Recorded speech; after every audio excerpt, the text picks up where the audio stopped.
Setelah mengatakan itu, Isyana hanya bisa bergumam, "Tuan, meski aku suka teh, tapi aku tidak berencana menjadi petani teh pekerja keras selama sisa hidupku. Ada begitu banyak pohon teh di Gunung Erlang, dan aku bahkan tidak tahu bagaimana cara menanamnya di masa depan. Kamu harus membeli tanah agar aku bisa menanam teh. Apa aku harus berurusan dengan teh sepanjang hari di masa depan?" Tama tersenyum dan berkata, "Aku tidak bermaksud seperti itu.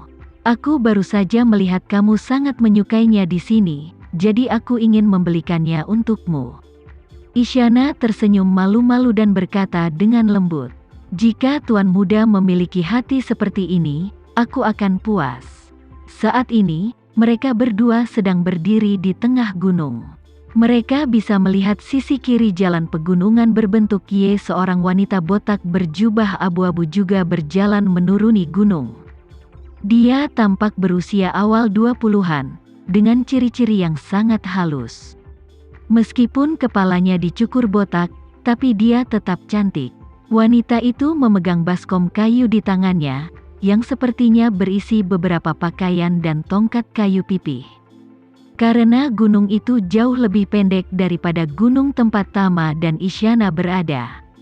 Gadis itu tiba di persimpangan berbentuk Y lebih awal dari mereka.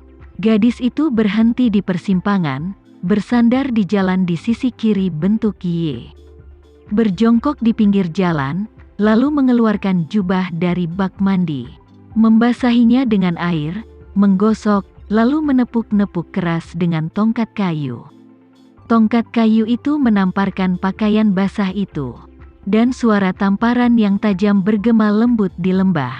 Isyana mendengarkan dan melihat, dan mau tidak mau berkata kepada Tama, "Aku biasa mencuci pakaian seperti ini, aku tidak menyangka orang-orang masih menggunakan cara ini." Tama memandang gadis itu dari kejauhan dan bergumam, "Dia sepertinya seorang biarawati. Jadi bangunan berdinding merah di gunung sebelah kiri seharusnya adalah biara." Isyana mengangguk sedikit dan menghela nafas. Menjadi biksu di sini lebih sulit dibandingkan kebanyakan biksu. Keduanya berjalan di sepanjang jalan pegunungan, melanjutkan ke pedesaan. Beberapa saat kemudian, mereka sampai di perempatan berbentuk Y. Saat ini, suster itu masih jongkok di samping mencuci pakaian. Karena Tama dan Isyana sepakat untuk berpura-pura menjadi pasangan di depan orang luar, dia berhenti di depan dermaga batu, mengulurkan tangan, dan berkata kepada Isyana, "Aku akan menahanmu di sana."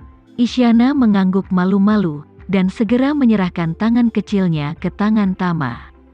Tama membimbingnya melintasi dermaga batu dan hendak terus berjalan ke kanan. Persimpangan berbentuk Y. Biarawati muda di sebelah mereka yang sedang jongkok di tanah mencuci pakaian tiba-tiba berdiri. Menggenggam tangannya dan membungkuk sedikit ke arah Isyana dan berkata, "Amitabha, dermawan ini, kepala biara keluarga kami telah lama menunggu Anda. Dan saya ingin meminta Anda datang ke biara untuk menemui kami." Apa yang dikatakan biarawati itu mengejutkan Tama dan Isyana. Keduanya tidak pernah menyangka bahwa mereka tidak pernah memperlihatkan diri mereka di depan Victoria. Namun mereka menjadi sasaran di depan sebuah biara di pegunungan Siwan.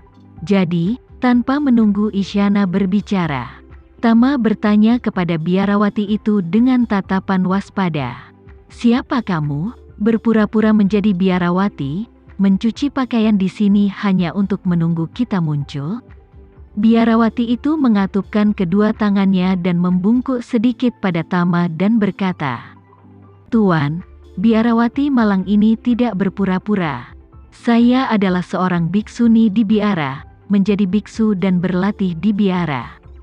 Hanya saja kepala biara tahu kalian berdua akan lewat sini hari ini. Jadi dia secara khusus memintaku untuk menunggu di sini." Setelah mengatakan itu, dia melihat ke arah Isyana lagi dan berkata dengan serius, "Nyonya, kepala biara berkata bahwa Anda memiliki hubungan yang mendalam dengan agama Buddha dan ingin mengundang Anda ke biara untuk sementara waktu. Itu tidak akan memakan waktu lama untukmu. Isyana berpikir sejenak dan mengangguk dengan lembut.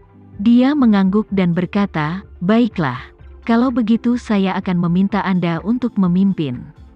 Tama merasa masalah ini agak aneh dan bukan pilihan yang aman, jadi dia berkata, kalau begitu aku akan pergi juga. Biarawati itu menunjuk ke jalan mendaki gunung di belakangnya. Dia membuka mulutnya dan berkata, mulai dari sini sampai ke puncak gunung, itu adalah wilayah kuil.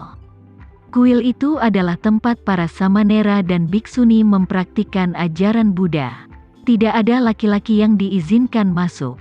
Saya harap Tuan mengerti. Tama berkata dengan dingin, lelucon sekali jika kamu tidak mengizinkanku masuk.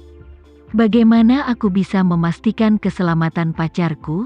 Biarawati itu berkata dengan penuh hormat, seorang biksu berbelas kasih dan tidak akan melakukan apapun yang merugikan orang lain. Tolong, saya memintamu untuk tidak khawatir. Saat Tama hendak menolak, Isyana menarik lengannya dan berkata dengan lembut, sayang, tunggu aku di sini sebentar. Aku akan kembali segera setelah aku pergi. Tama menasihatinya, jangan terlalu impulsif, hati-hati terhadap penipuan. Isyana tersenyum tipis dan berkata dengan lembut, tidak apa-apa. Selama kamu di sini, tidak ada yang berani melakukan apapun padaku. Jadi yakinlah dan tunggu aku di sini. Isyana tidak mengetahui latar belakang kepala biara yang menunggu untuk menemuinya di biara. Namun, nalurinya mengatakan kepadanya bahwa tidak akan ada bahaya di sana. Dia tahu betul bahwa satu-satunya orang di dunia ini yang ingin menangkapnya adalah Victoria dan organisasinya. Dan saat dia datang ke kota Ye bersama Tama kali ini, Victoria tidak memperhatikan apapun. Dari sini dapat disimpulkan bahwa orang di biara yang ingin bertemu dengannya pastilah orang Victoria. Karena ini bukan orang Victoria, kemungkinan pihak lain melakukan kejahatan jauh lebih kecil. Terlebih lagi, Tama sedang menunggunya di kaki gunung. Jika pihak lain benar-benar mengetahui detail antara dia dan Tama, mereka pasti tidak akan bisa menyerangnya di bawah hidung Tama. Yang paling menarik baginya adalah dia tidak sabar untuk mengetahui identitas pihak lain. Karena pihak lain mengenalnya, mereka pasti memiliki pemahaman tertentu tentang situasinya. Yang lebih menakutkan lagi adalah pihak lain benar-benar bisa mengetahui keberadaan dia dan Tama. Ini bahkan lebih luar biasa lagi. Lagi pula, dia dan Tama baru memutuskan rute ini 1 atau 2 jam yang lalu. Dan tidak mungkin pihak lain bisa mengetahuinya sebelumnya. Satu-satunya kemungkinan adalah pihak lain telah menghitung semuanya dan hanya menunggu di sini. Memikirkan hal ini, Isyana tidak sabar untuk mengetahui asal-usul orang di balik rencana ini. Melihat Isyana telah mengambil keputusan, Tama menduga dia juga ingin pergi ke atas untuk mencari tahu. Jika dia mengikutinya dengan paksa, mungkin kepala biara akan menyerah untuk muncul. Kalau begitu, dia tidak akan bisa mencari tahu alasan sebenarnya di baliknya.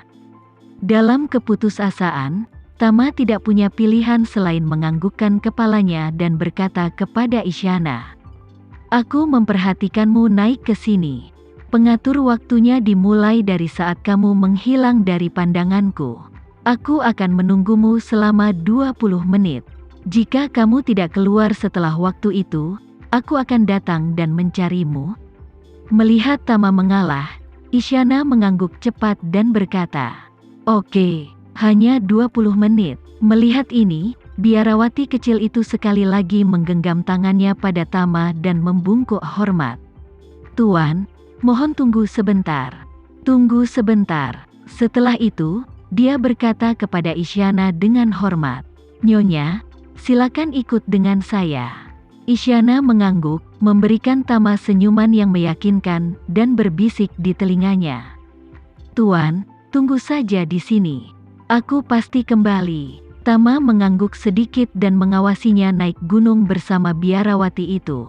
Tama memperhatikan mereka berdua berjalan semakin jauh.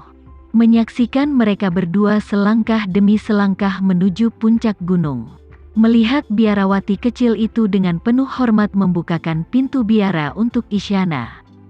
Dan melihat Isyana berbalik dan melambai padanya dari kejauhan sebelum melangkah masuk.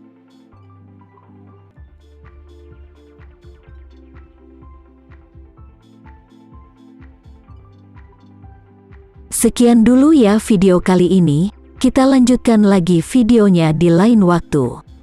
Oh iya, bagaimana menurut kalian? Semoga bisa sedikit menghibur kalian semua. Untuk teman-teman yang baru nonton, jangan lupa subscribe ya, hehehe. Dan kalau teman-teman ada yang ingin gabung langganan, bisa langsung gabung saja untuk dapat fitur yang menarik dan sedikit membantu Mimin. Terima kasih banyak sudah menonton, sampai jumpa lagi, bye bye bye.